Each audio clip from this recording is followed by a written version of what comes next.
देखिए आप सभी को जैसा पता होगा कि विश्व में 2 युद्ध हो चुके हैं, यानी 2 विश्व युद्ध हो चुके हैं। प्रथम 1914 से स्टार्ट होकर 1914 से स्टार्ट हुआ और 1918 में समाप्त हो गया। द्वितीय जो हुआ था वो 1939 से स्टार्ट हुआ था और 1945 में एंड हुआ था, यानी 2 विश्व युद्ध घटित हो चुके हैं अब तक। तो यहाँ पर जो टाइम दिया हुआ है पहले यानी द्वितीय विश्व युद्ध की बात का टाइम दिया हुआ है। देखिए यहाँ पर यह है कि मई 1945 में जर्मनी ने मित्र राष्ट्रों के सामने समर्पण कर दिया। तो आप पहला पॉइंट ये नोट कर लीजिए, पहला पॉइंट बेस करके नोट कर लीजिए कि मई 1945 में जर्मनी ने मित्र राष्ट्रों के सामने समर्पण कर दिया। ठीक है, ये पहला पॉइंट है आपका। अब देखिए इसी में ही अब हम समझेंगे कि मित्र राष्ट्र कौन कौन से थे। इसी में ही सब पॉइंट करके आप डालेंगे हेडिंग मित्र राष्ट्र, इसी में सब पॉइंट करके डाल देंगे मित्र राष्ट्र। ठीक है, मित्र राष्ट्र में ब्रिटेन था शुरुआत में और फ्रांस, ब्रिटेन और दूसरा था फ्रांस। देखिए मित्र राष्ट्रों का नेतृत्व शुरू में ब्रिटेन और फ्रांस के हाथों में था। ये लाइन आप नोट कर लीजिए मित्र राष्ट्र के अंतर्गत कि मित्र राष्ट्रों का नेतृत्व शुरू में ब्रिटेन और फ्रांस के हाथों में था। अब देखिए इसमें अगला सब पॉइंट है। देखिए 1941 में इसमें जो 1941 में इसमें सोवियत और अमेरिका भी कूद पड़े, यानी द्वितीय विश्व युद्ध में 1941 में सोवियत और अमेरिका भी कूद पड़े। ठीक है, ये आप नोट डाउन करेंगे, आप जो मैं बोलता जा रहा हूं वो नोट डाउन करना है। 1941 में सोवियत संघ और अमेरिका भी इसमें शामिल हो गए। ठीक है, अब अगला इसी में है, यानी अगली सब हेडिंग है इसमें है धुरी राष्ट्र। आपने मित्र राष्ट्र जान लिए, अब धुरी राष्ट्र कौन कौन से थे। देखिए धुरी राष्ट्र में 3 धुरी राष्ट्र थे द्वितीय विश्व युद्ध में। 3 धुरी राष्ट्र कौन कौन से थे। एक तो जापान था, जापान, दूसरा जर्मनी और तीसरा था आपका इटली।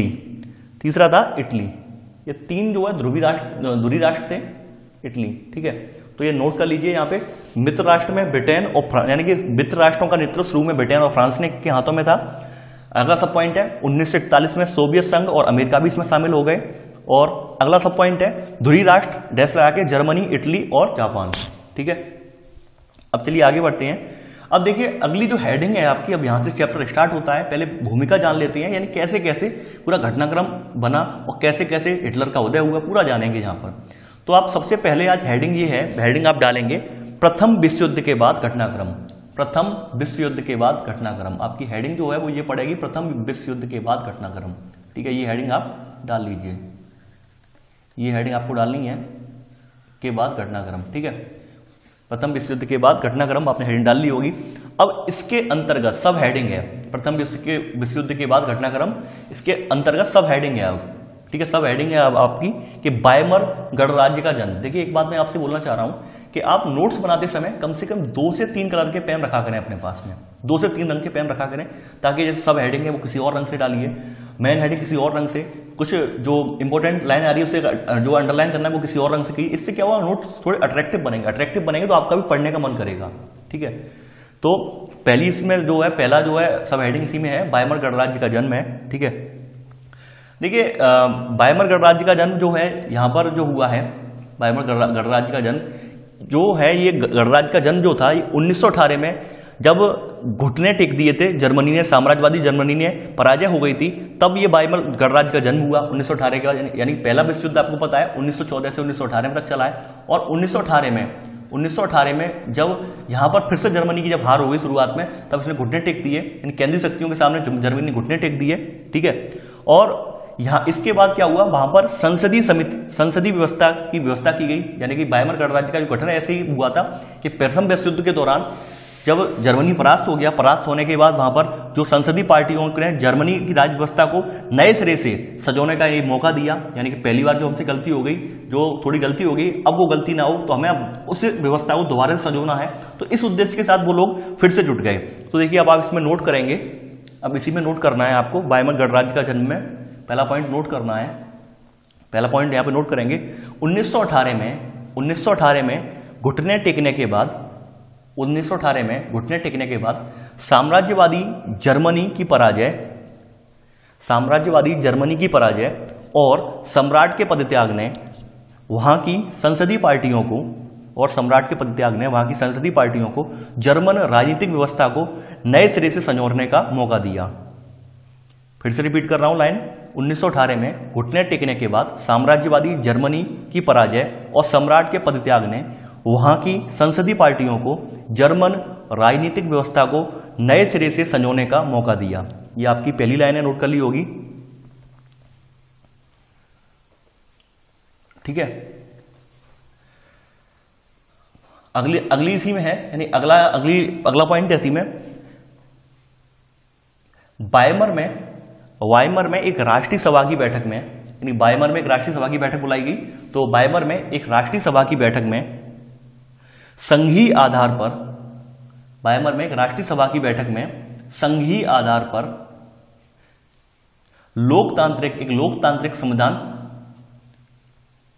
पारित कर जर्मन संसद वाइमर में एक राष्ट्रीय सभा की बैठक में संघीय आधार पर एक लोकतांत्रिक संविधान पारित कर जर्मन संसद, जिसका जर्मन संसद को बोला जाता था वहां राइकस्टाग बोला जाता था जर्मन भाषा में, राइकस्टाग।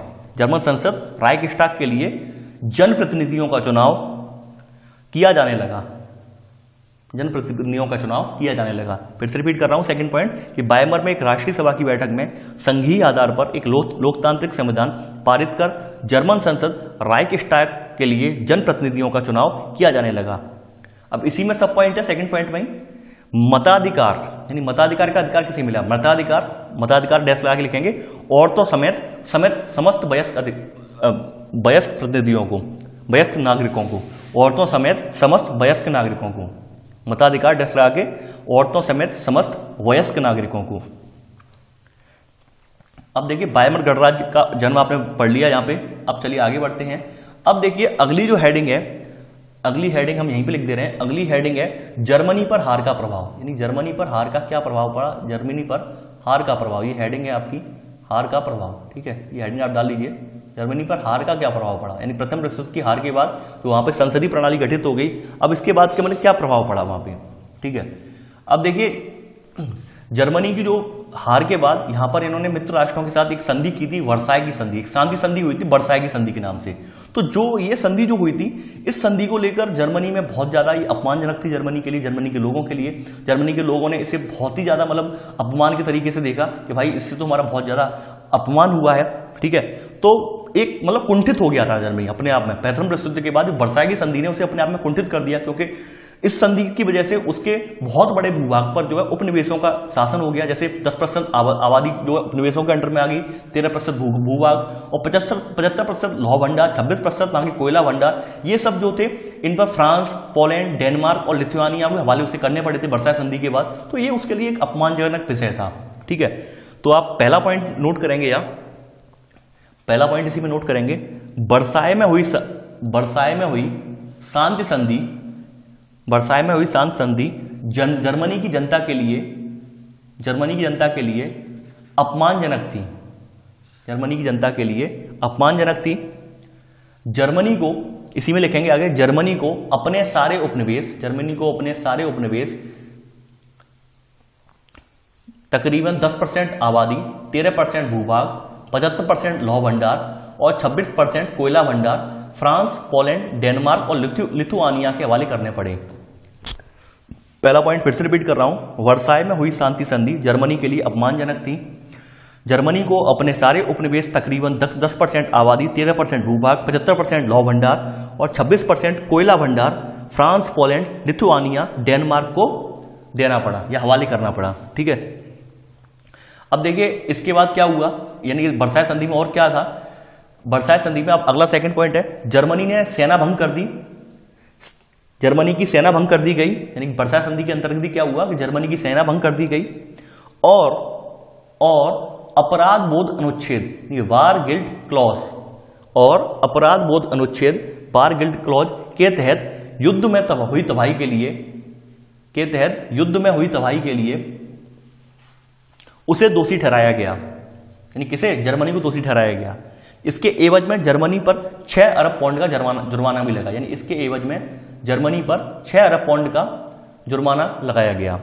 तो सेकंड पॉइंट था आपका कि जर्मनी की सेना भंग कर दी गई और अपराध बोध अनुच्छेद यानी ब्रैकेट में वार गिल्ट क्लॉज के तहत युद्ध में हुई तबाही के लिए उसे दोषी ठहराया गया। इसके एवज में जर्मनी पर 6 अरब पाउंड का जुर्माना लगाया गया। अब चलिए अगली हेडिंग आप देखते हैं। अगली सब हेडिंग है आपकी राजनीतिक रेडिकलवादी, आमूल परिवर्तनवादी और आर्थिक संकट। ये अगली हेडिंग है, राजनीतिक रेडिकलवादी ब्रैकेट में आमूल परिवर्तनवादी और आर्थिक संकट। यानी आर्थिक संकट कैसे आया? देखिए, वाइमर गणराज्य के जो विरोधी थे, समाजवादी, डेमोक्रेट्स और कैथोलिक, ये गुट रूस की तर्ज पर ही यहां पर मजदूरों और नाविकों की सोवियत संघ बनाने लगे थे। यानी जो सोवियत बनाकर नई राज्य व्यवस्था को समाप्त कर लोकतंत्र गणराज्य की स्थापना करने की कोशिश करने में लगे हुए थे। जो यानी वहां के जो विरोधी लोग थे, जो जर्मनी के जो बनाया हुआ संसद, यानी जर्मनी का जो पहले बनाई हुई थी संसद थी 1918 में जो गठित की गई थी प्रथम विश्व युद्ध के बाद, तो ये उसके विरोधी थे। तो इन लोगों ने क्या किया कि रूस में जैसे क्रांति हुई मजदूरों के जरिए, तो ये लोग भी चाहते थे हमारे देश में भी मजदूरों का योगदान हो। तो इसके लिए इन लोगों ने मजदूरों और नाविकों के सोवियत बनाई, जिससे कि नई राज्य व्यवस्था को समाप्त किया जाए और एक लोकतांत्रिक गणराज्य की स्थापना की जाए। तो देखिए, पहला पॉइंट आप नोट कर लीजिए। इसी में पहला पॉइंट आप नोट करेंगे, वाइमर गणराज्य के विरोधी, वाइमर गणराज्य के विरोधी, वाइमर है, वाइमर गणराज्य के विरोधी, वाइमर है ये, ठीक है। वाइमर गणराज्य के विरोधी समाजवादी, डेमोक्रेट्स और कैथोलिक गुट, वाइमर गणराज्य के विरोधी समाजवादी, डेमोक्रेट्स और कैथोलिक गुट रूस की तर्ज पर ही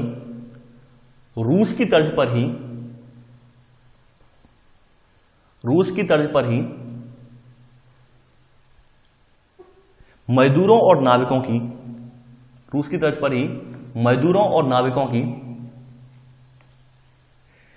सोवियत बनाकर नई राज्य व्यवस्था समाप्त कर लोकतांत्रिक गणराज्य की स्थापना करने को इकट्ठा हुए। फिर से रिपीट कर रहा हूं, आपका पहला पॉइंट, वाइमर गणराज्य के विरोधी समाजवादी, डेमोक्रेट्स और कैथोलिक गुट रूस की तर्ज पर ही मजदूरों और नाविकों की सोवियत बनाकर नई राज्य व्यवस्था को समाप्त कर लोकतांत्रिक गणराज्य की स्थापना करने को इकट्ठे हुए।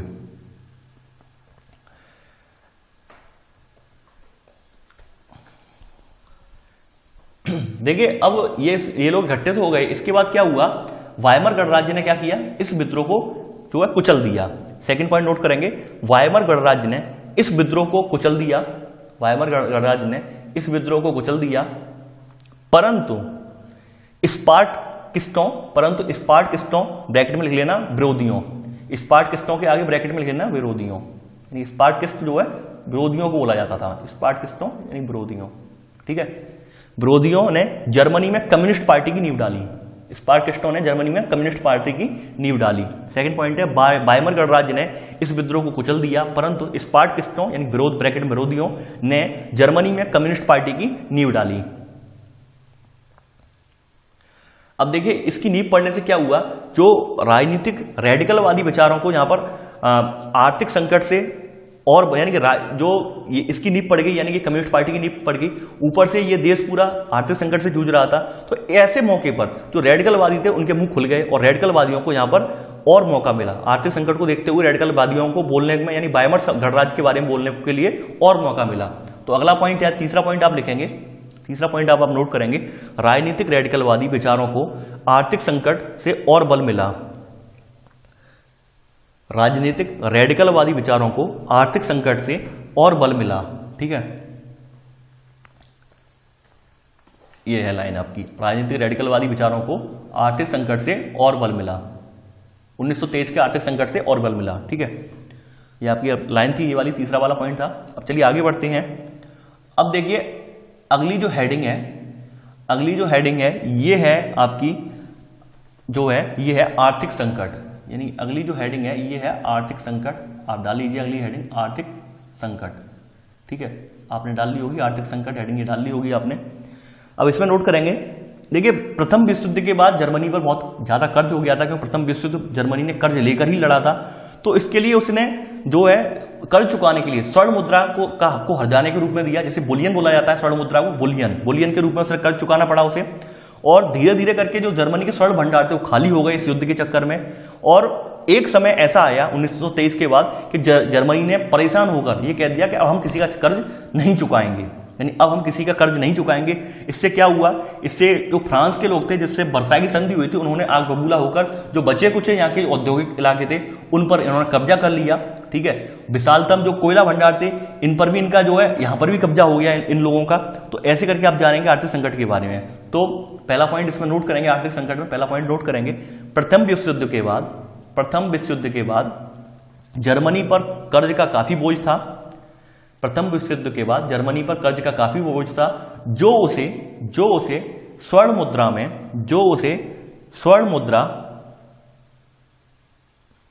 मुद्रा ब्रैकेट में लिख लेना बुलियन, स्वर्ण मुद्रा ब्रैकेट में बुलियन, ठीक है, के रूप में चुकाना पड़ रहा था।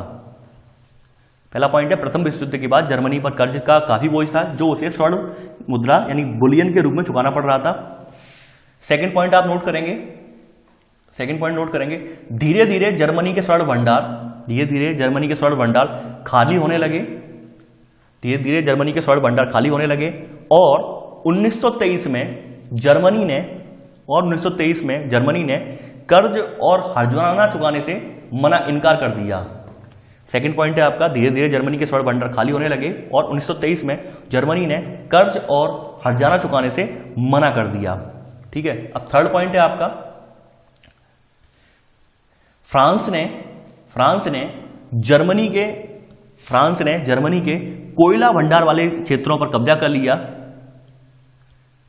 यानी कि जर्मनी में कोयला भंडार क्षेत्र है, जर्मनी में कोयला भंडार क्षेत्र ब्रैकेट में लिख लेना रूर प्रदेश, रूर बोलते हैं इस जगह का नाम है रूर प्रदेश के नाम से पूछा भी जाता है, जर्मनी में कौन सा कोयला भंडार का क्षेत्र है, रूर है। ठीक है, रूर प्रदेश, ठीक है, रूर जो है जर्मनी में पड़ता है ये, तो ब्रैकेट में लिख लेना रूर लिख लेना, रूर प्रदेश। ठीक है, तो आपका अगला पॉइंट था, यानी थर्ड पॉइंट था, फ्रांस ने जर्मनी के कोयला भंडार वाले क्षेत्र ब्रैकेट में लिख लेना रूर क्षेत्र, ठीक है, पर कब्जा कर लिया। तो इसके विरोध में जर्मनी ने अत्यधिक मात्रा में कागजी नोट छापे। यानी कि अब जर्मनी के जो आर्थिक जो वहां पर संसाधन थे उन पर भी कब्जा हो गया। अब जर्मनी के पास कोई और विकल्प नहीं बचा था। ठीक है, तो ऐसी स्थिति से निपटने के लिए उसने क्या किया कि उसने और नोट छापने स्टार्ट कर दिए। अब उसके पास स्टॉक में कुछ पैसा तो है नहीं, सोना है नहीं, शेयरों के जो है वो प्राइस गिर चुके हैं, अब कुछ बचा तो है नहीं। तो ऐसी स्थिति में उसने क्या किया, और नोट छापने स्टार्ट कर दिए। अब अत्यधिक नोट छापने से ये हुआ कि मूल्य जो जर्मन मुद्रा है उसका मार्क, यानी कि जर्मन मुद्रा मार्क जो है उसका मूल्य बहुत काफी कम रह गया। इससे जो जरूरी वस्तुएं थी वो खरीदने में बहुत ही दिक्कत होती थी, यानी बहुत ही ज्यादा महंगी हो गई जरूरी जो वस्तुएं थी। तो ये संकट था पूरा। तो आप थर्ड पॉइंट आप नोट करेंगे, फ्रांस ने जर्मनी के कोयला भंडार वाले क्षेत्र ब्रैकेट में रूर पर कब्जा कर लिया। तो विरोध में जर्मनी ने अत्यधिक मात्रा में कागजी नोट छापे, जिससे जर्मन मुद्रा मार्क का मूल्य काफी घट गया और जरूरी वस्तुएं अत्यधिक महंगी हो गईं। ये आपका तीसरा पॉइंट था। ठीक है, अगला पॉइंट आप नोट करेंगे आप, चौथा पॉइंट है अतिमुद्रास्फीति के इस संकट से जर्मनी को बचाने के लिए, अतिमुद्रास्फीति के इस संकट से, यानी कि जब कीमतें बेहिसाब बढ़ जाती हैं उस स्थिति को अतिमुद्रास्फीति कहते हैं। ठीक है, तो अतिमुद्रास्फीति के इस संकट से जर्मनी को बचाने के लिए अमेरिका ने डॉब्स योजना बनाई। अतिमुद्रास्फीति के संकट से बचाने के लिए अमेरिका ने डॉब्स योजना बनाई तथा हर्जाने की शर्तों को दोबारा तय किया गया। ठीक है, ये चौथा पॉइंट था। अब चलिए आगे बढ़ते हैं। अगली हेडिंग है, सब हेडिंग है आपकी, ये सब हेडिंग है मंदी के साल। ठीक है, मंदी के साल कैसे रहे वहां पर। पहला पॉइंट नोट करेंगे आप इसमें, सन 1924 से 1928 तक जर्मनी में कुछ स्थिरता रही। सन 1924 से 1928 तक जर्मनी में कुछ स्थिरता रही, परंतु 1929 में वॉल स्ट्रीट एक्सचेंज, यानी कि शेयर बाजार, यानी अमेरिका का सबसे बड़ा शेयर बाजार था उस टाइम का वॉल स्ट्रीट एक्सचेंज, परंतु 1929 में वॉल स्ट्रीट एक्सचेंज यानी शेयर बाजार धराशायी हो गया। तो जर्मनी को मिलने वाली मदद बंद हो गई। तो जर्मनी को मिलने वाली मदद बंद हो गई। पहला पॉइंट फिर से रिपीट कर रहा हूं, 1924 से 1928 तक जर्मनी में कुछ स्थिरता रही, परंतु 1929 में वॉल स्ट्रीट एक्सचेंज यानी शेयर बाजार धराशायी हुआ, तो जर्मनी को मिलने वाली मदद बंद हो गई। ठीक है। अब सेकंड पॉइंट है, देखिए अब यहाँ पर कीमत गिरने से लोग यहाँ पर शेयर बेचने लगे और आर्थिक महामंदी का यहाँ आगाज हो गया। यानी लोगों ने देखा भाई अब तो हम पूरी तरह से अमेरिका में मंदी आ गई तो हम भी अब डूब गए, हमारा तो यानी हम तो पहले डूबे हुए थे और अब शेयर जब अमेरिका में ही मंदी आ गई तो हमारे यहाँ तो आनी ऑब्वियस सी बात है कि हमें भी अमेरिका से फंडिंग हो रही है, हमारी अमेरिका से हमें हेल्प मिल रही है। तो ऐसी स्थिति में लोगों ने क्या किया, लोगों ने शेयर खरीदे हुए थे वो बेचने स्टार्ट कर दिए, ठीक है। कीमत गिरने से लोग वहां के शेयर बेचने लगे और ये यहाँ पर इस तरह से महामंदी का आगाज हो गया था ये, ठीक है। तो आप सेकंड पॉइंट नोट करेंगे आप, कीमत गिरने से लोग शेयर बेचने लगे, कीमत गिरने से लोग शेयर बेचने लगे विराम यह आर्थिक महामंदी की शुरुआत थी, यह आर्थिक महामंदी की शुरुआत थी। ये सेकंड पॉइंट है। थर्ड पॉइंट है आपका 1929 से 1932 तक अमेरिका की राष्ट्रीय आय केवल आधी रह गई। यानी कि इस मंदी की वजह से जो 3 साल के अंदर अंदर अमेरिका की जो राष्ट्रीय आय थी वो केवल आधी रह गई, ठीक है। थर्ड पॉइंट है आपका 1919 से 1932 तक अमेरिका की राष्ट्रीय आय आधी रह गई। देखिए इस जो चौथा पॉइंट है आपका, इस आर्थिक मंदी से जो है जर्मनी में उत्पादन ठप पड़ गया, बेरोजगारी और महंगाई चरम पर थी, अपराध और भ्रष्टाचार भी वहां बढ़ गया था। तो चौथा पॉइंट आप नोट करेंगे, इस आर्थिक मंदी से जर्मनी में उत्पादन ठप पड़ गया, बेरोजगारी और महंगाई चरम पर थी, अपराध और भ्रष्टाचार बढ़ गया था, ठीक है। ये चौथा पॉइंट है आपका। पांचवा पॉइंट है आपका, देखिए वायमर संविधान के जो पांचवा पॉइंट आप नोट करेंगे आप, जो वायमर संविधान के जो वायमर गणराज्य के संवैधानिक प्रावधान थे वो इस वजह से कुछ तानाशाही को मतलब जो तानाशाही की संभावना को जन्म दे रहे थे। यानी वायमर गणराज्य के संवैधानिक प्रावधान जो बने हुए थे वो इस आर्थिक संकट में जर्मनी पर तानाशाही की संभावना को जन्म दे रहे थे और वही हुआ एंड में आकर, ठीक है। तो पांचवा पॉइंट आप नोट करेंगे, वायमर गणराज्य के संवैधानिक प्रावधान, संविधान में इनकी कमियां थी, वायमर गणराज्य के संवैधानिक प्रावधान और आर्थिक संकट, वायमर गणराज्य के संवैधानिक प्रावधान और आर्थिक संकट जर्मनी में तानाशाही की संभावना को जन्म दे रहे थे। ये पांचवा पॉइंट है, वायमर गणराज्य के संवैधानिक प्रावधान और आर्थिक संकट जर्मनी में तानाशाही की संभावना को जन्म दे रहे थे, ठीक है। अब चलिए आगे बढ़ते हैं। अब अगली जो हेडिंग है ये है हिटलर का उदय, यानी कि अब हिटलर का उदय हो जाता है यहां पर। अब देखते हैं, देखिए पहला पॉइंट नोट करेंगे हिटलर के बारे में। 1889 में ऑस्ट्रिया में जन्मे हिटलर की युवावस्था बेहद गरीबी में गुजरी। पहला पॉइंट है, देखिए 1889 में हिटलर का जन्म जो ऑस्ट्रिया में हुआ था और गरीबी में इनका बचपन गुजरा था इसका, और बाद में ये फौज में भर्ती हुआ। तो पहला पॉइंट आप नोट करेंगे, 1889 में ऑस्ट्रिया में जन्मे हिटलर ने गरीबी में बचपन गुजारा और फिर फौज में भर्ती हुआ, यानी सेना में भर्ती हुआ।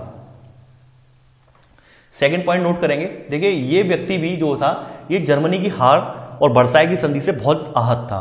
तो सेकंड पॉइंट नोट करेंगे आप, सेकंड पॉइंट नोट करेंगे, जर्मनी की हार, सेकंड पॉइंट जर्मनी की हार और वर्साई की संधि से वह बहुत आहत था। यानी जर्मनी की हार और वर्साई की संधि से हिटलर बहुत आहत था, वह बहुत आहत था। ये सेकंड पॉइंट है। थर्ड पॉइंट नोट करेंगे, 1919 में उसने जर्मन वर्कर्स पार्टी की सदस्यता ली। 1919 में हिटलर ने जर्मन वर्कर्स पार्टी की सदस्यता ली और धीरे धीरे उस पर नियंत्रण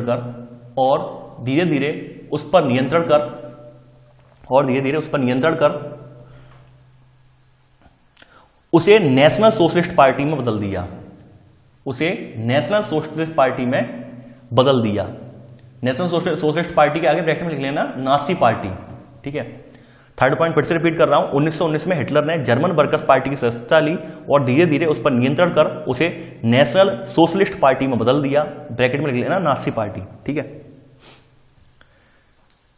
चौथा पॉइंट आप नोट करेंगे, 1923 में हिटलर ने बवेरिया पर कब्जा और बर्लिन पर चढ़ाई की योजना बनाई। चौथा पॉइंट है, 1923 में हिटलर ने बवेरिया पर कब्जा और बर्लिन पर चढ़ाई की योजना बनाई, लेकिन असफल रहा और उस पर देशद्रोह का मुकदमा चलाया गया और उस पर देशद्रोह का मुकदमा चलाकर जेल भेजा गया। चौथा पॉइंट आपका था 1923 में हिटलर ने बवेरिया पर कब्जा और बर्लिन पर चढ़ाई की योजना बनाई, लेकिन असफल रहा और उस पर देशद्रोह का मुकदमा चलाकर जेल भेजा गया। ठीक है, लेकिन जेल से ये रिहा होने के बाद इसने फिर क्या किया? पांचवा पॉइंट है आपका, जेल से रिहा होने के बाद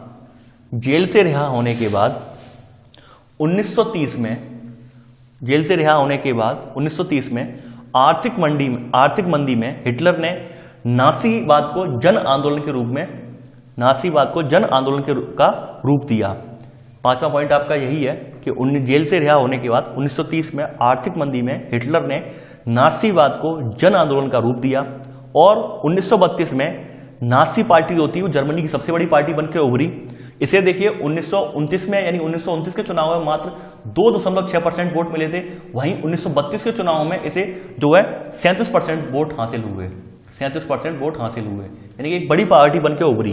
पांचवा पॉइंट मैं फिर से रिपीट कर रहा हूं, जेल से रिहा होने के बाद 1930 में आर्थिक मंदी में हिटलर ने नासीवाद को जन आंदोलन का रूप दिया तथा 1932 में जहां नासी पार्टी जर्मनी की सबसे बड़ी पार्टी बनकर उभरी, ब्रैकेट में लिख लेना 1929 में 2.6% वोट, अब कॉमा 1932 से 37 में 1932 में 37% वोट, 1932 में 37% वोट। ठीक है, ब्रैकेट बंद।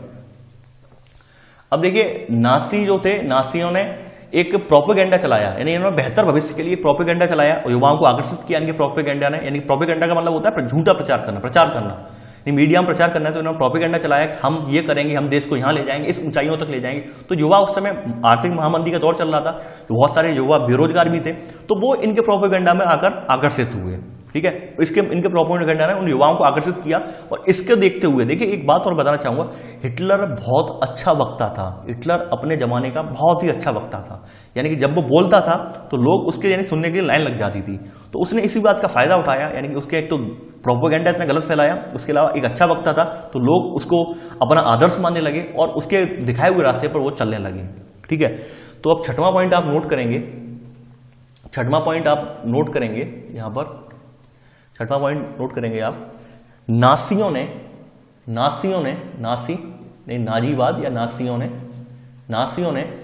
स्वास्तिक तो आप जानते ही होंगे, स्वास्तिक का चिन्ह, यानी हिंदू धार्मिक मान्यताओं में आप स्वास्तिक का चिन्ह जानते ही होंगे। नासियों ने स्वास्तिक छपे लाल झंडे, नासी सैल्यूट और हिटलर के जोरदार भाषणों इत्यादि से धुआंधार प्रचार के जरिए हिटलर को मसीहा बना दिया। छठवां पॉइंट फिर से रिपीट कर रहा हूं, नासियों ने स्वास्तिक छपे लाल झंडे, नासी सैल्यूट, हिटलर के जोरदार भाषणों इत्यादि से धुआंधार प्रचार करके, ठीक है, प्रचार के जरिए हिटलर को मसीहा बना दिया। अब चलिए आगे पढ़ते हैं। अब देखिए हिटलर का उदय के बाद अब अगली सब हेडिंग है हिटलर में ही, लोकतंत्र का ध्वंस। अगली हेडिंग है लोकतंत्र का ध्वंस। ठीक है, अब देखिए क्या हुआ था कि 30 जनवरी 1933 को राष्ट्रपति हिंडनबर्ग ने हिटलर को चांसलर का पद दे दिया था। चांसलर का पद जो है उस समय बहुत मंत्रिमंडल में सबसे शक्तिशाली पद था, तो हिटलर ने इसका दुरुपयोग किया, यानी कि यहीं से उसकी सत्ता हासिल करने का जो मार्ग था वो यहां से बन गया था पूरी तरह से। जब चांसलर बन गया तो हिटलर के हाथ में बहुत ज्यादा शक्तियां आ गई, तो इसने इन शक्तियों का प्रयोग करते हुए अपनी जो नासीवाद की जो अवधारणा थी वो आगे फिर बढ़ाई। ठीक है, तो आप पहला पॉइंट नोट करेंगे यहां पर, 30 जनवरी 1933 को राष्ट्रपति हिंडनबर्ग ने हिटलर को चांसलर का पदभार सौंपा। पहला पॉइंट है 30 जनवरी 1933 को राष्ट्रपति हिंडनबर्ग ने हिटलर को चांसलर का पदभार सौंपा। सेकंड पॉइंट नोट करेंगे, चांसलर मंत्रिमंडल का सबसे शक्तिशाली पद था।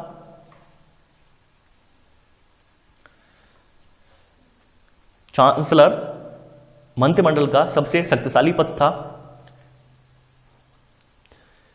सेकंड पॉइंट में नोट करेंगे, हिटलर ने सत्ता में आते ही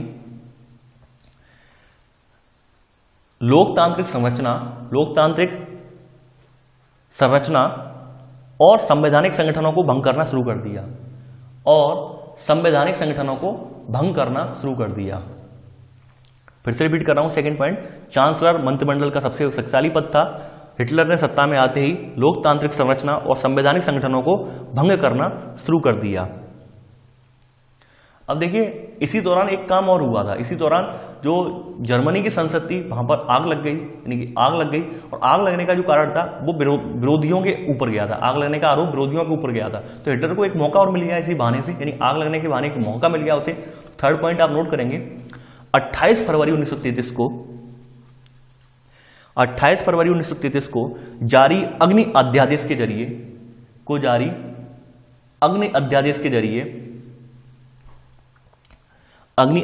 जरिए अभिव्यक्ति, प्रेस एवं सभा करने की आजादी जैसे नागरिक अधिकारों को निलंबित कर दिया गया। फिर से रिपीट कर रहा हूं, थर्ड पॉइंट, 28 फरवरी 1933 को जारी अग्नि अध्यादेश के जरिए अभिव्यक्ति, प्रेस एवं सभा की स्वतंत्रता जैसे नागरिक अधिकारों को निलंबित कर दिया गया। ठीक है, अब चौथा पॉइंट नोट करेंगे आप। 3 मार्च 1933 को विशेषाधिकार अधिनियम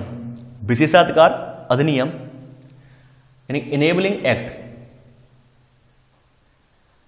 3 मार्च 1933 को विशेषाधिकार अधिनियम यानी इनेबलिंग एक्ट ने जर्मनी में तानाशाही स्थापित कर दी। चौथा पॉइंट है, 3 मार्च 1933 को विशेषाधिकार अधिनियम यानी इनेबलिंग एक्ट ने जर्मनी में तानाशाही स्थापित कर दी। पांचवा पॉइंट नोट करेंगे अब आप, अर्थव्यवस्था, मीडिया, सेना और न्यायपालिका पर राज्य का पूरा नियंत्रण स्थापित हो गया। आपका पांचवा पॉइंट है, अर्थव्यवस्था, मीडिया, सेना और न्यायपालिका पर राज्य का पूरा नियंत्रण स्थापित हो गया। चलिए आगे बढ़ते हैं। अब देखिए, इसी में अगली सब हेडिंग है। अब आपने ये ध्यान लिया कि हिटलर का उदय कैसे हुआ, ठीक है, नहीं लोकतंत्र का ध्वंस कैसे किया उसने, तो यहां तक लिख लिया। अब पुनर्निर्माण, यानी हिटलर ने कुछ पुनर्निर्माण तो किया होगा। देखिए, हिटलर ने जो है वहां की अर्थव्यवस्था को लाइन पटरी पर लाने की जिम्मेदारी एक हियाल मार्क्स, यानी कि एक अर्थशास्त्री थे हियाल मार्क, इनको ये जिम्मेदारी इन्होंने सौंपी। तो पहला पॉइंट आप नोट करेंगे, हिटलर ने अर्थव्यवस्था को पटरी पर लाने की जिम्मेदारी अर्थशास्त्री हियाल मार्क साख्त को सौंपी। अर्थशास्त्री हियाल मार्क साख्त को सौंपी, इनका पूरा नाम था। पहला पॉइंट आप नोट करेंगे, ऐसा ही एडिट जैसा लिखा है इसमें। अब देखिए, सेकंड पॉइंट नोट करेंगे, साख्त ने सरकारी पैसे से चलाए जाने वाले रोजगार संवर्धन कार्यक्रम के जरिए 100% उत्पादन और 100% रोजगार उपलब्ध कराने का लक्ष्य तय किया। साख्त ने सबसे पहले सरकारी पैसे से चलाए जाने वाले रोजगार संवर्धन कार्यक्रम के जरिए 100% उत्पादन और 100% रोजगार उपलब्ध कराने का लक्ष्य तय किया। अब सेकंड पॉइंट में सब पॉइंट करके लिखेंगे, मशहूर जर्मन सुपर हाईवे और जनता की कार फॉक्सवैगन इस परियोजना की देन थी। यानी हियाल मार्क साख्त की जो परियोजना थी, इसी की देन जर्मन का सुपर हाईवे और जनता की कार, फॉक्सवैगन कंपनी जो है, यानी कि आपने नाम फॉक्सवैगन का, फॉक्सवैगन नाम नहीं लिखा जाता है, वॉल्क्सवैगन लिखा जाता है। ठीक है, इस तरह से नाम लिखा जाता है वॉक्सवैगन, लेकिन उसे जर्मन भाषा में फॉक्सवैगन पढ़ा जाता है।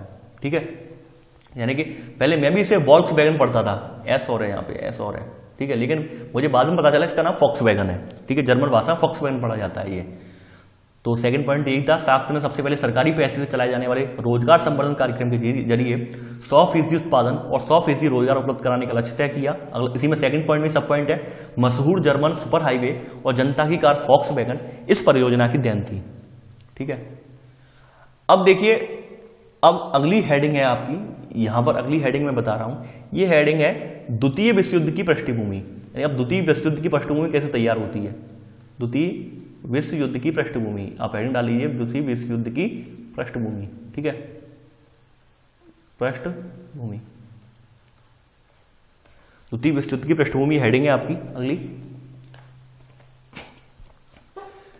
पहला पॉइंट आप नोट करेंगे, 1933 में हिटलर ने लीग ऑफ नेशंस को छोड़ दिया। लीग ऑफ नेशंस को छोड़ दिया। 1933 में हिटलर ने लीग ऑफ नेशंस को छोड़ दिया। सेकंड पॉइंट नोट करेंगे, 1936 में राइनलैंड पर दोबारा कब्जा किया। 1936 में राइनलैंड पर दोबारा कब्जा किया। थर्ड पॉइंट नोट करेंगे वो 1938 में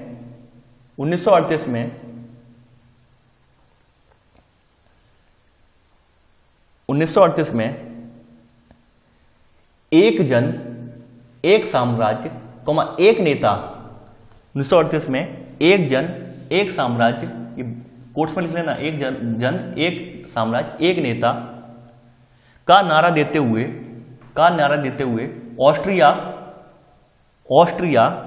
को जर्मनी में मिला लिया। थर्ड पॉइंट आपका यही है, 1938 में एक जन एक साम्राज्य एक नेता का नारा देते हुए ऑस्ट्रिया को जर्मनी में मिला लिया। ठीक है, उसके बाद चेकोस्लोवाकिया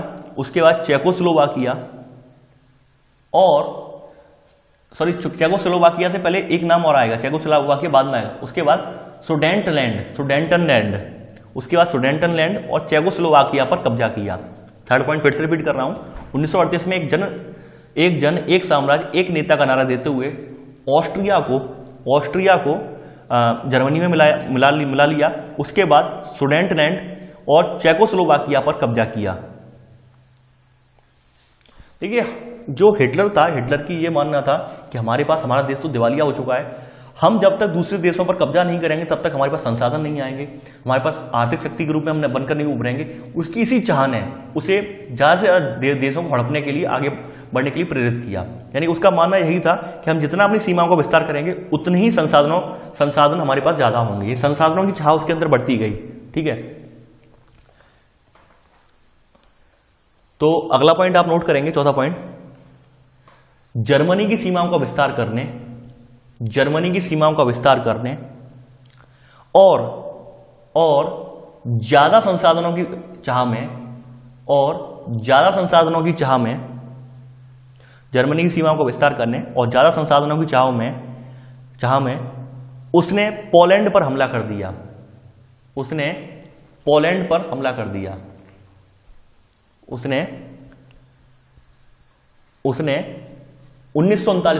हमला कर दिया। ठीक है, चौथा पॉइंट है, जर्मनी की सीमाओं का विस्तार करने और ज्यादा संसाधनों की चाह में उसने 1939 में पोलैंड पर हमला कर दिया। अब इसी में सब पॉइंट है चौथे वाली में। इस वजह से फ्रांस और इंग्लैंड से भी युद्ध शुरू हो गया। पांचवा पॉइंट नोट करेंगे, सितंबर 1940 में जर्मनी ने इटली और जापान के साथ त्रिपक्षीय संधि पर हस्ताक्षर किए। पांचवा पॉइंट है, सितंबर 1940 में जर्मनी ने इटली और जापान के साथ त्रिपक्षीय संधि पर हस्ताक्षर किए। ठीक है, अगला पॉइंट नोट करेंगे यहां पर, छठा पॉइंट है, जून 1941 में उसने सोवियत संघ पर हमला किया। जून 1941 में उसने सोवियत संघ पर हमला किया। देखिए, उसका सोवियत संघ पर हमला करना एक बहुत ही बड़ी उसकी गलती साबित हुई। सोवियत संघ तब तक बहुत अच्छा, सोवियत संघ तब तक बहुत संगठित राज्य बनकर उभर चुका था, तो सोवियत संघ पर उसका हमला करना उसके लिए बहुत बड़ी भूल साबित हुई है। ठीक है, तो छठवां पॉइंट है, जून 1941 में उसने सोवियत संघ पर हमला कर दिया, परंतु सोवियत लाल सेना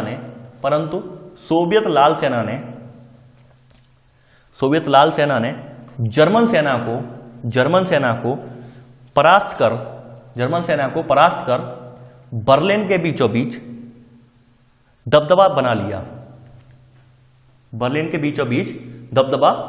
लिया। छठवां पॉइंट है कि जून 1941 में उसने सोवियत संघ पर हमला कर दिया, परंतु सोवियत लाल सेना ने जर्मन सेना को परास्त कर बर्लिन के बीचों बीच दबदबा बना लिया। ठीक है, देखिए, प्रशांत महासागर में एक जगह है प्रशांत महासागर में एक जगह है पर्ल हावर करके एक जगह, यानी कि एक टापू टाइप प्रशांत महासागर में एक जो है द्वीप है। तो यहाँ पर ये अमेरिकी नौसेना का ठिकाना था ये, ठीक है, नहीं अमेरिकी नौसेना का पूरा बेस बना हुआ है यहाँ पर पर्ल हावर, प्रशांत महासागर में जगह पड़ती है, ये द्वीप है, ठीक है। तो इधर क्या था, इनकी जो संधि हुई थी जापान इटली के साथ, तो जापान जो था पूर्व का एक देश था, तो जापान ने सोचा भाई इसी संधि का फायदा उठाकर क्यों ना हम भी अपना विस्तार करें। देखिए शुरुआत में तो अमेरिका नहीं चाहता था कि हम इस युद्ध में कूदें, क्योंकि अमेरिका का कॉन्टिनेंट भी नहीं था, अमेरिका का कॉन्टिनेंट अलग था, ये कॉन्टिनेंट अलग था। तो अमेरिका चाहता था, देखिए अमेरिका ने पहले तो बहुत बड़ी आर्थिक मंदी झेली थी 1929 से लेकर 1934-35 तक, तो वो ये नहीं चाहता था कि इस युद्ध में हम पढ़ के हमारी जो है आर्थिक स्थिति जो कुछ सही हो पाई और फिर से खराब बन जाए, ऐसा बिल्कुल नहीं चाहता था। तो जहां तक हो सके उसने इस युद्ध में पहले हस्तक्षेप नहीं किया। लेकिन जब जापान की विस्तारवादी नीति, यानी जापान अपने चरम पे पहुंचा, जापान को भी लगने लगा कि चलो अब हम इस संधि पर हस्ताक्षर कर लिए और हमें भी अपना विस्तार करना चाहिए, तो जापान ने इसी का फायदा उठाते हुए तो अमेरिका का पर्ल हावर पर अटैक कर दिया, ठीक है, अमेरिका के पर्ल हावर पर अटैक कर दिया। तो 7वां पॉइंट नोट करेंगे, अब आप 7वां पॉइंट आप नोट करेंगे, जापान ने जर्मनी के समर्थन में पर्ल हार्बर पर आक्रमण किया। जापान ने जर्मनी के समर्थन में पर्ल हार्बर पर आक्रमण किया, तो अमेरिका भी युद्ध में कूद पड़ा। यानी अमेरिका पहले बचता रहा, लेकिन जब इन लोगों ने उनका नौसेना बेस उड़ाया जापान ने, तो फिर अमेरिका को मजबूरी में इसमें कूदना पड़ा युद्ध में, ठीक है। 7वां पॉइंट यही है, जापान ने जर्मनी के समर्थन में पर्ल हार्बर पर आक्रमण किया, तो अमेरिका भी युद्ध में कूद पड़ा। 8वां पॉइंट है, यह युद्ध मई 1945 में हिटलर की पराजय और जापान के हिरोशिमा शहर पर अमेरिकी परमाणु बम गिराने के साथ खत्म हुआ। 8वां पॉइंट यही है कि यह युद्ध मई 1945 में हिटलर की पराजय और जापान के हिरोशिमा शहर पर अमेरिकी परमाणु बम गिराने के साथ खत्म हुआ, ठीक है। अब चलिए आगे बढ़ते हैं। अब देखिए अगली हेडिंग है ये आपकी जो है नासियों का विश्व दृष्टिकोण। नासियों का विश्व दृष्टिकोण किस टाइप का था उस समय? देखिए नासी विचारधारा जो थी वो अपने आप को शुद्ध आर्य मानते थे, यानी कि शुद्ध जर्मन आर्य मानते थे, और वो खुद को शुद्ध जर्मन आर्य मानते थे और उन्हें अपने आप को सबसे ऊपरी पायदान पर रखते थे। उनके सबसे निचले पायदान पर जो थे व्यक्ति थे वो थे यहूदी व्यक्तियों को सबसे नीचे, यानी सबसे निचली जात समझते थे वो, ठीक है। तो पहला पॉइंट अब आप नोट करेंगे, यहां पर पहला पॉइंट नोट करेंगे, नासी विचारधारा के नजरिए में ब्लॉन्ड नीली आंखों वाले नॉर्डिक जर्मन आर्य सबसे ऊपर, ब्लॉन्ड नीली आंखों वाले नॉर्डिक जर्मन आर्य सबसे ऊपरी और यहूदी सबसे निचले पायदान पर आते थे। पहला पॉइंट यही है, नासी विचारधारा के नजरिए में ब्लॉन्ड नीली आंखों वाले नॉर्डिक जर्मन आर्य सबसे ऊपरी और यहूदी सबसे निचले पायदान पर आते थे।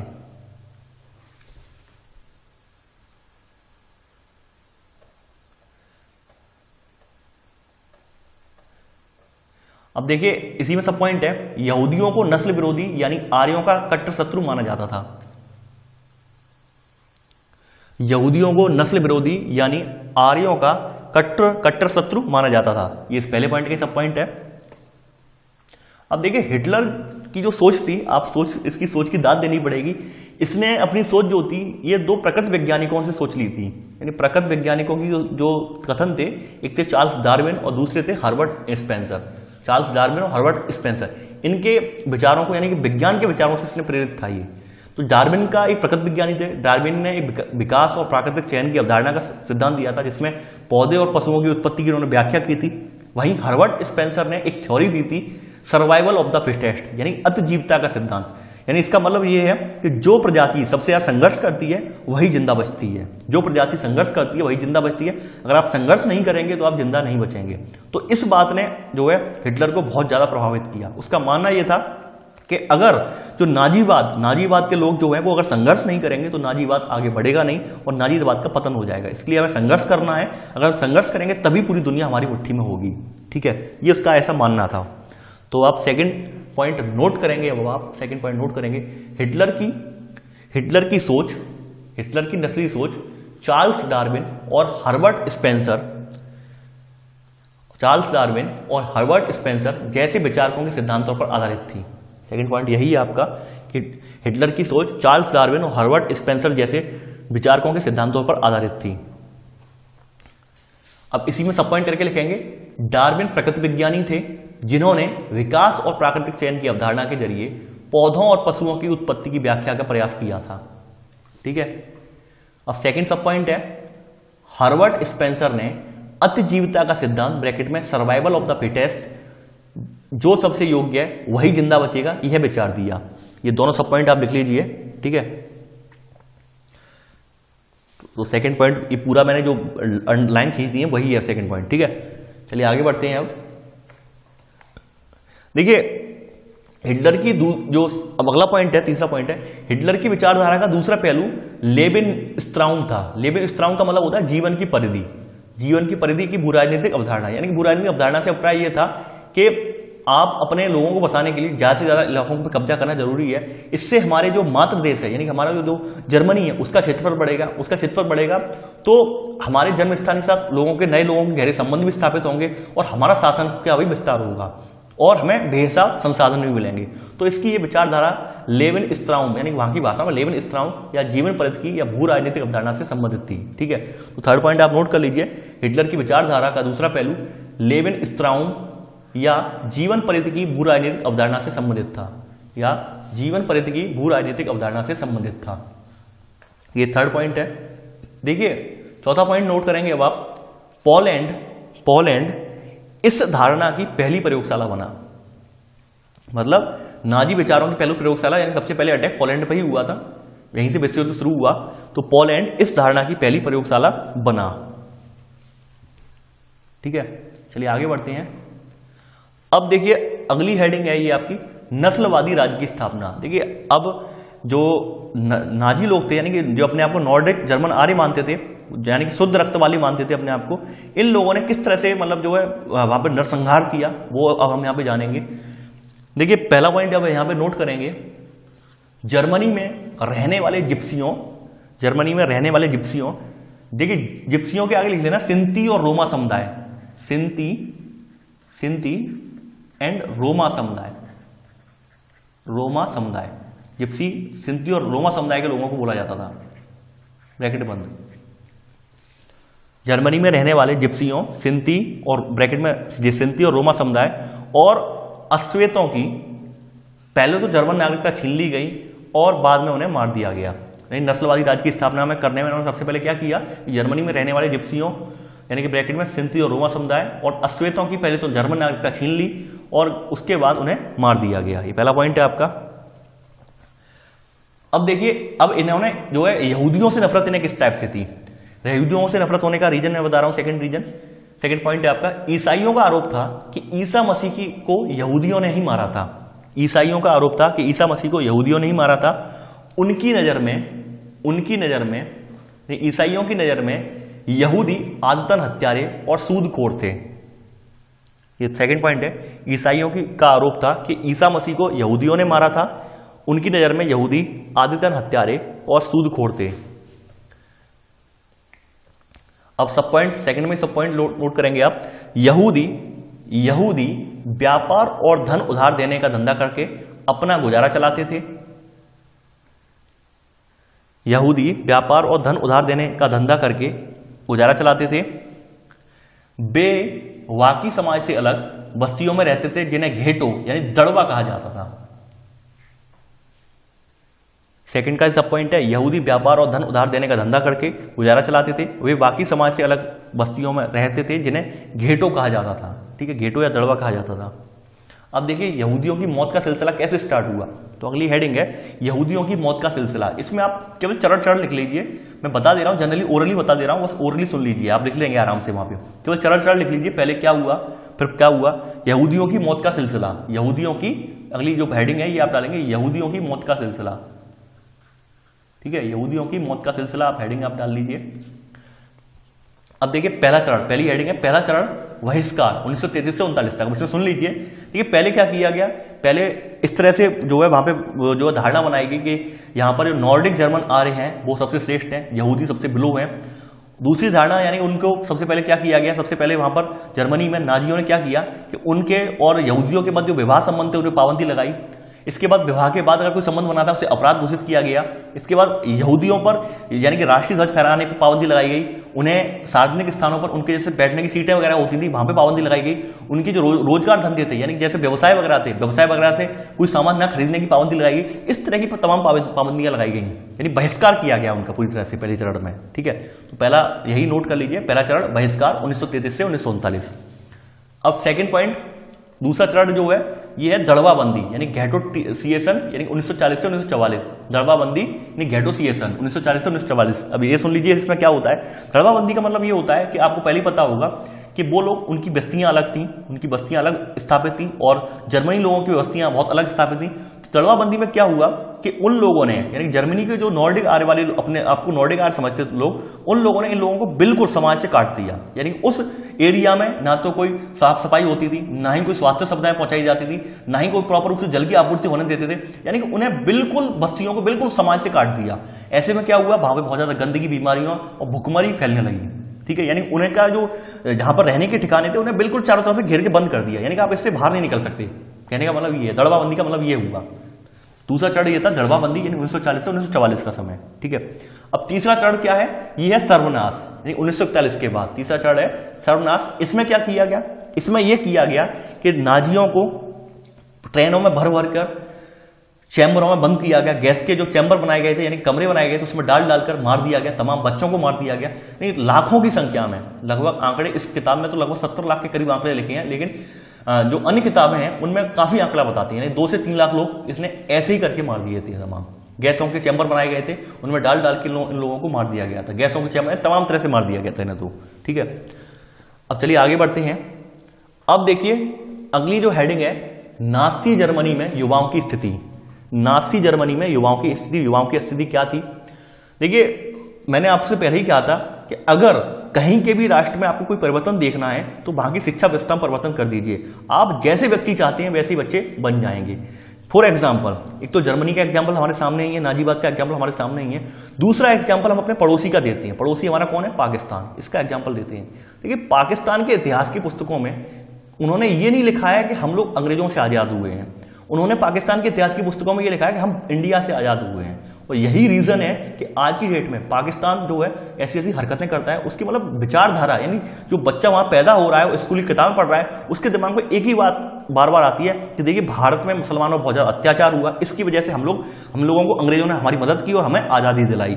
उनके दिमाग में बस यही नेगेटिव धारणा बनी हुई है। ये सब रीजन किसका है, ये सब पढ़ाई का रीजन है। यानी कि आप बचपन से वही चीजें पढ़ते आ रहे हैं कि हम लोग इंडिया से आजाद हुए हैं। उन्हें कभी ये नहीं पढ़ाया गया। आप कभी गूगल पे सर्च कर लीजिए, मेरी बात यकीन ना हो, गूगल पे सर्च कर लीजिए, यूट्यूब पे सर्च कर लीजिए, बस उन्हें यही पढ़ाया गया कि पाकिस्तान जो है इंडिया से आजाद हुआ। उन्होंने ये नहीं पढ़ा कि हमने जो अंग्रेजों से आजादी पाई, नहीं अंग्रेजों से नहीं पाई, उन्होंने इंडिया से आजादी पाई।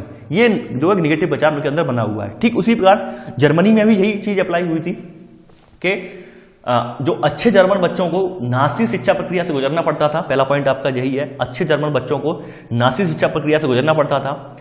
स्कूली पाठ्य पुस्तकों को नए सिरे से लिखा गया। स्कूली पाठ्य पुस्तकों को नए सिरे से लिखा गया और यहां पर नस्ल विज्ञान के नाम से एक नया विषय पाठ्यक्रम में शामिल किया गया। पहला पॉइंट आपको रिवर्स रिपीट कर रहा हूं मैं कि अच्छे जर्मन बच्चों को नाजी शिक्षा प्रक्रिया से गुजरना पड़ता था। स्कूली पाठ्यक्रमों को नए सिरे से लिखा गया। नस्ल विज्ञान के नाम से एक विषय शामिल किया गया। नस्ल विज्ञान शामिल करने का रीजन ये था कि बताना कि हम शुद्ध नॉर्डिक जर्मन आर्य नस्ल के हैं और ये लोग जो हैं वो सब जो है अशुद्ध रक्त वाले हैं, यानी कि हमारी तरफ प्योर नहीं है। ठीक है, इस तरह की मतलब धारणा फैलाने के लिए ये विषय लगाया गया था नस्ल विज्ञान के नाम से। तो पहला पॉइंट नोट कर लिया होगा। सेकेंड पॉइंट अब आप नोट करेंगे, 10 साल की उम्र के बच्चों को युंग फोक में दाखिल करा दिया जाता था। 10 साल की उम्र के बच्चों को युंग फोक में दाखिल करा दिया जाता था। सेकंड में ही सब पॉइंट है, 14 साल की उम्र में सभी लड़कों को नाजियों के युवा संगठन हिटलर यूथ की सदस्यता लेनी पड़ती थी। सेकंड का पहला सब पॉइंट यही है, 14 साल की उम्र में सभी लड़कों को नाजियों के युवा संगठन हिटलर यूथ की सदस्यता लेनी पड़ती थी। अगला सब पॉइंट है सेकंड पॉइंट में ही, लगभग 18 साल की उम्र में वे लेबर सर्विस में शामिल हो जाते थे। इसके बाद उन्हें सेना में काम करना पड़ता था और किसी नाजी संगठन की सदस्यता लेनी पड़ती थी। इस तरह का उन्होंने पाठ्यक्रम बनाया था कि पूरी तरह से नाजी विचारधारा वाले लोग उत्पन्न हों। पूरी तरह से नाजी विचारधारा यानी कि तन से, रंग से, मन से, हर जगह से वो नाजी विचारधारा वाले लोग उत्पन्न हो, यानी इस तरह का पाठ्यक्रम बना था। तो आप खुद ही सोचिए, जब इस तरह का पाठ्यक्रम है तो ऑब्वियस सी बात है वैसे ही बच्चे चाहेंगे, बनेंगे। ठीक है, तो आप नोट कर लीजिए सेकंड पॉइंट का, यानी कि सेकंड पॉइंट 10 साल की उम्र बच्चों को युंग फोक में दाखिला करा दिया था। सेकंड सब पॉइंट है 14 साल की उम्र में सभी लड़कों को नासियों के युवा संगठन हिटलर युद्ध की सदस्यता लेनी पड़ती थी। इसी में अगला सब पॉइंट है लगभग 18 साल की उम्र में वे लेबर सर्विस में शामिल हो जाते थे। इसके बाद उन्हें सेना में काम करना पड़ता था और किसी नासी संगठन की सदस्यता लेनी पड़ती थी। ठीक है, अब देखिए एक वर्ड आया है यहाँ पे युंग फोक, एक वर्ड जो आया है युंग फोक। अब नोट करके लिख लीजिए, नोट करके लिख लीजिए, नोट करके लिखना है आपको। युंग फोक वर्ड ये आया है, युंग फोक, युंग फोक। देखिए इसमें आगे करके लिख लेंगे 14 साल से कम उम्र के बच्चों का युवा संगठन, नासी युवा संगठन। 14 साल से कम उम्र वाले बच्चों के लिए नासी युवा संगठन, उसे युंग फोक बोला जाता था। 14 साल से कम उम्र के वाले बच्चों के लिए नासी युवा संगठन, इसे क्या बोला जाता था? युंग फोक। ठीक है, अब देखिए इनकी प्रचार की कला कैसी थी। अब अगली हेडिंग है प्रचार की कला।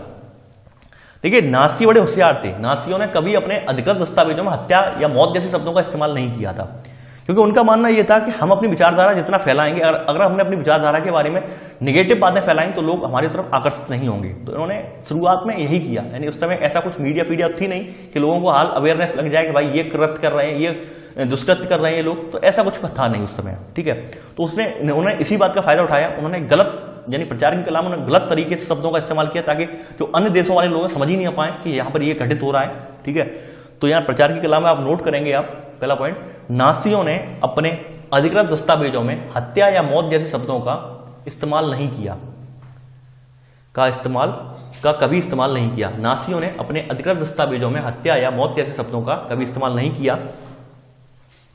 अब इसी में अगला सब पॉइंट है, सेकंड सब पॉइंट है सामूहिक हत्याओं को विशेष व्यवहार, अंतिम समाधान यहूदियों के संदर्भ में, यूथेनेजिया विकलांगों के लिए, चयन और संक्रमण मुक्ति आदि शब्दों से व्यक्त किया जाता था।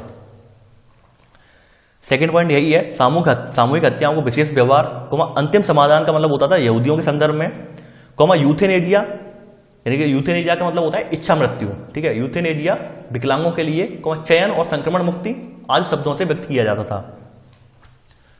थर्ड पॉइंट नोट करेंगे, इवैक्यूएशन यानी खाली कराना का यानी इवैक्यूएशन ब्रैकेट में खाली कराना का आशय था लोगों को गैस चैम्बरों में ले जाना। इवैक्यूएशन यानी खाली कराना का आशय था लोगों को गैस चैम्बरों में ले जाना। अब अगली हेडिंग है ये आपकी महाध्वंस ब्रैकेट में हॉलोकॉस्ट। ठीक है, ये जो पॉइंट है ये आपका यूपीएससी प्रीलिम्स में भी पूछा गया है और तमाम पीसीएस के जो प्रीलिम्स एग्जाम उनमें सब में पूछा गया है कि होलोकॉस्ट किससे संबंधित है। देखिए महाध्वंस या होलोकॉस्ट जो है ये यहूदियों पर हुए अत्याचारों से संबंधित है, यानी कि उन पीड़ाओं से संबंधित है जो कत्लेआम जो यहूदियों ने झेला, उस कत्लेआम को महाध्वंस या होलोकॉस्ट के नाम से जाना जाता है। ठीक है, तो अब आप नोट करेंगे यहूदी चाहते थे कि दुनिया उन भीषण अत्याचारों और पीड़ाओं को याद रखे जो उन्होंने नासी कत्लेआम में झेली थी। इन्हीं कत्लेआमों को महाध्वंस यानी होलोकॉस्ट भी कहा जाता है। ठीक है, यहूदी चाहते थे कि दुनिया उन भीषण अत्याचारों और पीड़ाओं को याद रखे जो उन्होंने नासी कत्लेआम में झेली थी। इन्हीं कत्लों को महाध्वंस यानी होलोकॉस्ट कहा जाता है। ठीक है, चलिए आगे बढ़ते हैं। तो देखिए ये था हमारा आज का वीडियो। आई होप आपको आज का वीडियो पसंद आया होगा और आप प्रॉपर वे में नोट्स भी बना रहे होंगे। तो आज के लिए बस इतना ही। Thanks for watching. जय हिंद।